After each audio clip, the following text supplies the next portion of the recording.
গুলি করি মরে একটা, বাকিটি যায় না স্যার। আন্দোলনকারীদের লক্ষ্য করে গুলি করা নিয়ে সাবেক স্বরাষ্ট্রমন্ত্রী মোহাম্মদ আসাদুজ্জামান খান কামালকে বর্ণনা করছেন ঢাকা মেট্রোপলিটন পুলিশের এক সদস্য। এই ভিডিও এখন সামাজিক যোগাযোগ মাধ্যমে ভাইরাল। কোটা সংস্কার আন্দোলনকে ঘিরে ছাত্র জনতার উপর গুলি চালানো নিয়ে এই ভিডিওটি তোলপাড় শুরু করেছে। ভিডিওটি সোশ্যাল মিডিয়ায় প্রকাশের পর এই ঘটনার তীব্র সমালোচনা করছেন নেটিজেনরা। তারা বলছেন, কতটা নৃশংস আর নির্দয় হলে এমন তাচ্ছিল্যের সঙ্গে মানুষ হত্যা নিয়ে আলাপ করতে পারে একজন স্বরাষ্ট্রমন্ত্রী। ডিএমপির যে সদস্য হত্যাকাণ্ডের বর্ণনা করছিলেন, ভিডিওতে ওই পুলিশ সদস্যের নেম প্লেটে নাম দেখা গেছে ইকবাল। আর আসাদুজ্জামান খান কামালের বাঁ পাশে যিনি দাঁড়িয়ে রয়েছেন তিনি স্বরাষ্ট্র সচিব মোহাম্মদ জাহাঙ্গীর আলম।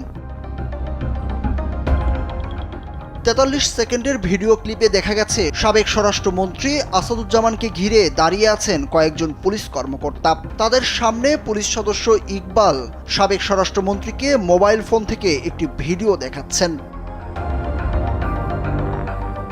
ভিডিওতে ওই পুলিশ কর্মকর্তার কথা শুনে বোঝা যায় বিক্ষোভকারীদের উপর পুলিশের গুলিতে হতাহতের একটি ভিডিও আসাদুজ্জামানকে দেখানো হচ্ছিল। ভিডিও ক্লিপটি সাবেক আইজিপি চৌধুরী আবদুল্লাহ আল মামুনের কাঁধের পেছন থেকে মোবাইল ফোনে ধারণ করা হয়েছে।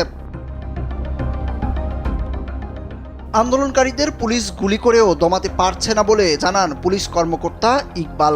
গুলি করার ভিডিও দেখাতে দেখাতে তিনি সাবেক মন্ত্রীকে উদ্দেশ্য করে বলেন, গুলি করে করে লাশ নামানো লাগছে স্যার। গুলি করি মরে একটা, আহত হয় একটা, একটাই যায় স্যার, বাকিটি যায় না। এইটা হলো স্যার সবচেয়ে বড় আতঙ্কের এবং দুশ্চিন্তার বিষয়। সাবেক স্বরাষ্ট্রমন্ত্রী নির্বিকারভাবে মনোযোগ দিয়ে ভিডিওটি দেখছিলেন। গুলি ও নিহতের দৃশ্য দেখে তার চেহারায় কোনো প্রতিক্রিয়া দেখা যায়নি।